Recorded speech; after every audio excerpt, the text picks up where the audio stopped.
Seperti biasa, di sini Mimin akan bahas film yang unik-unik.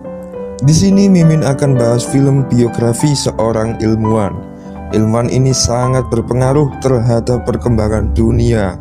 Film ini berjudul Tesla tahun 2020. Film ini mengangkat kembali kisah seorang ilmuwan paling jenius pada masanya. Bahkan dia dianggap gila karena penemuannya yang membuat dunia tercengang. Namun dibalik kehebatannya dalam berpikir, ilmuwan itu justru memiliki kisah yang berakhir sangat pahit. Lalu bagaimanakah kisah selanjutnya? Oke, langsung saja genjot ke plotnya.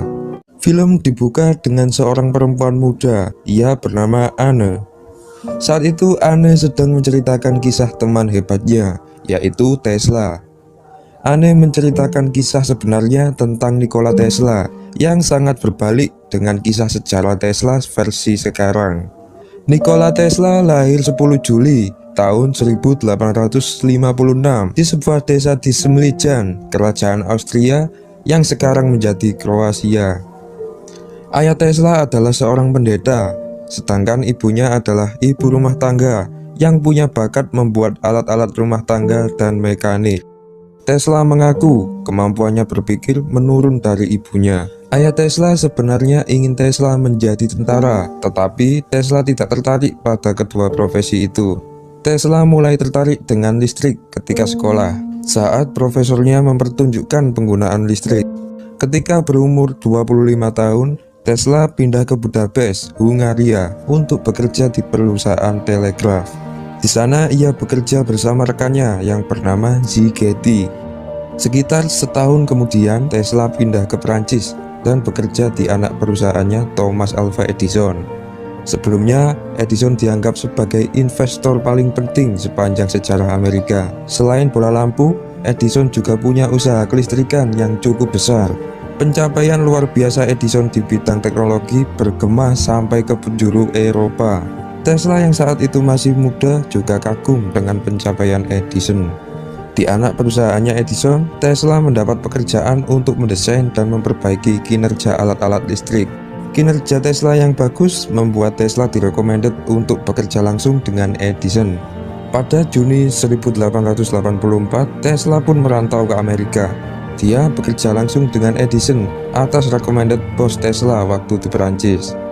Pada suatu hari, Tesla ditawari tugas untuk mendesain ulang generator DC Edison. Edison mengatakan bahwa ada $50.000 untuk Tesla jika Tesla bisa melakukannya. Tesla pun berhasil menyelesaikan tugas yang dikasih Edison. Namun Edison malah bilang bahwa ia hanya bercanda. Tesla hanya diberi kenaikan gaji dari $10 menjadi $18 per minggu. Merasa tidak dihargai, Tesla pun kecewa dan memutuskan untuk keluar dari perusahaan Edison. Setelah meninggalkan perusahaan Edison, Tesla bermitra dengan dua pengusaha pada tahun 1886. Mereka bersedia membiayai perusahaan penerangan listrik AC-nya dengan nama Tesla, yaitu Tesla Electric Light and Manufacturing. Akhirnya paten pertama dikeluarkan untuk Tesla di Amerika Serikat. Tetapi pada akhirnya mitranya itu menipunya. Tesla kehilangan hak patennya dan membuat para investor menarik kembali uang mereka. Tesla kemudian jatuh miskin dan terbelit hutang.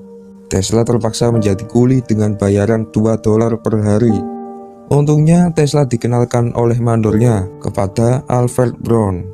Brown merupakan orang yang sangat berpengalaman dalam membuat perusahaan dan mempromosikan penemuan dan juga paten. Brown dan pengacaranya, Carlos Peck, kemudian menjadi mentor sekaligus mengubah peruntungan Tesla. Mereka setuju untuk mendukung Tesla dari segi keuangan dan memanage patennya. Mereka bertiga kemudian mendirikan Tesla Electric Company dengan membagikan keuntungan 1/3 untuk Tesla, 1/3 untuk Peck and Brown, dan 1/3 untuk pengembangan. Mereka mendirikan lab untuk Tesla di Manhattan. Tesla langsung mengembangkan motor listrik alternating current atau disebut AC yang sudah diimpikan sejak lama.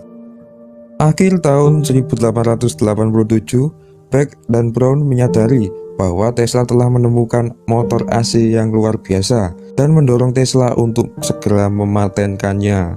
Pada tahun 1888, editor majalah dari dunia listrik, Thomas Comerford Martin, menginginkan Tesla untuk menunjukkan sistem arus bolak-baliknya, termasuk motor induksinya, di American Institute of Electrical Engineers atau IEEE. Saat itu tidak banyak investor yang melirik sistem listrik AC Tesla. Salah satu pengusaha yang tertarik adalah George Westinghouse. Westinghouse sebenarnya sudah melakukan penelitian tentang listrik AC, namun sistem milik Tesla berjalan jauh lebih baik ketimbang miliknya. Mereka pun akhirnya bekerja sama dan mulai memproduksi penemuan Tesla. Di lain sisi, Edison malah fokus pada sistem DC yang ia miliki. Setelah mempelajari kelebihan dan kelemahan listrik AC, Edison berkesimpulan bahwa listrik AC adalah teori yang tidak pernah diterapkan. Edison tidak menyadari kalau di tempat lain ada mantan anak buahnya yang bakal menyainginya dalam industri listrik.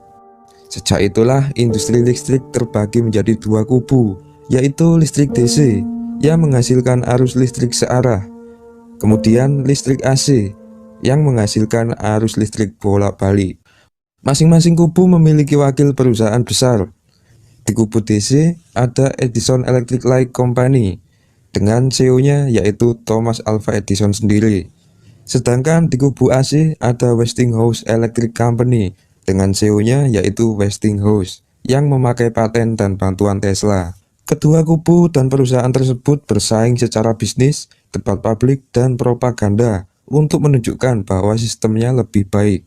Kemajuan pesat listrik AC membuat kubu DC panik. Saat itu kubu DC berusaha melakukan propaganda untuk menjatuhkan listrik AC. Beberapa kelompok DC tersebut bahkan sampai menyetrum beberapa anjing dan kuda sampai mati menggunakan listrik AC untuk menunjukkan kepada masyarakat tentang bahayanya listrik AC. Tesla sudah mengantisipasi hal tersebut. Dia terus memperbaiki sistemnya. Untuk meyakinkan masyarakat waktu itu, Tesla berdiri di atas panggung dan mengalirkan listrik AC melewati tubuhnya dengan menggunakan lampu neon. Propaganda pendukung DC pun tidak terbukti. Persaingan dua kubu itu berakhir setelah investor meminta perusahaan Edison untuk memakai AC. Akhirnya Edison kalah dan kemudian keluar dari perusahaannya sendiri.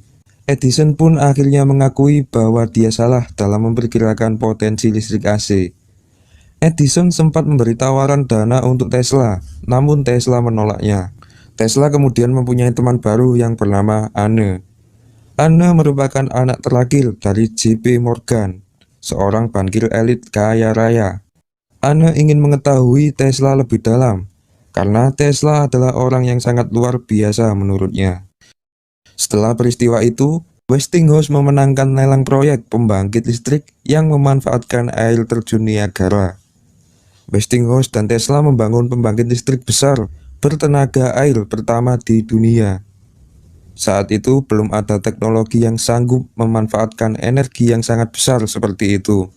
Berkat mereka berdua, tenaga yang sangat besar dari air terjun Niagara bisa dikonversi menjadi listrik dan ditransmisikan jarak jauh sampai bisa menerangi seluruh kota New York, tentunya dengan menggunakan sistem AC.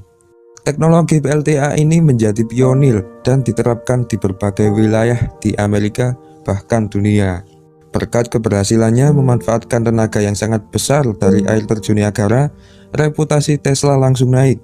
Dalam beberapa tahun saja setelah tiba di Amerika, Tesla sudah berhasil menjajarkan diri dengan penemu hebat Amerika waktu itu, seperti Edison, Wright Brother, dan Alexander Graham Bell.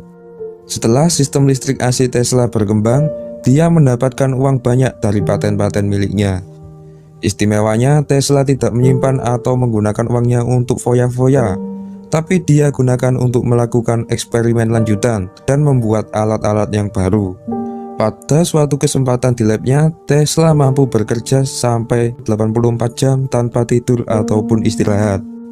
Di sisi lain, Anne ternyata diam-diam menceritakan kecerdasan Tesla kepada ayahnya. Setelah kesuksesan Tesla dengan AC motornya, Tesla tertarik dengan transmisi energi tanpa kabel atau disebut wireless. Tesla memberitahu Anne bahwa dia berencana pindah ke Colorado. Di sana ia mulai bekerja mengembangkan kumparan Tesla. Percobaan pertamanya sangat mengesankan. Tetapi suatu saat Tesla mengalami kecelakaan yang membuat generator lokal meledak dan membuat lab lain Tesla terbakar. Tesla kemudian kehilangan banyak alat-alatnya dan terpaksa mencari investor lagi untuk bisa mendanainya. Tesla kemudian pergi ke ayah Anne, seorang bankir elit kaya raya. Ia bernama JP Morgan. JP Morgan menginvestasikan uangnya sebesar 150.000 dolar ke Tesla, dan Tesla berjanji akan membuat alat komunikasi berbasis nirkabel yang dapat mengirimkan pesan ke seluruh dunia melalui udara. JP Morgan pun memberikan kesepakatan bahwa jika alat itu berhasil, maka ia akan menjualnya. Tesla akhirnya membangun sebuah Tesla Coil raksasa bernama Walden Cleave Tower. Namun diam-diam, tanpa pengetahuan JP Morgan, Tesla juga sekalian bangun itu buat transmisi energi, sesuatu yang diimpikan Tesla sejak lama. Tesla akhirnya berhasil menyebar sedikit energi dan menerangi pedesaan dengan gratis. Setelah sekian tahun pengerjaan, Tesla belum mampu mendemonstrasikan alatnya. Di tempat lain, Marconi malah lebih dulu berhasil mentransmisikan pesan melintasi Samudra Atlantik.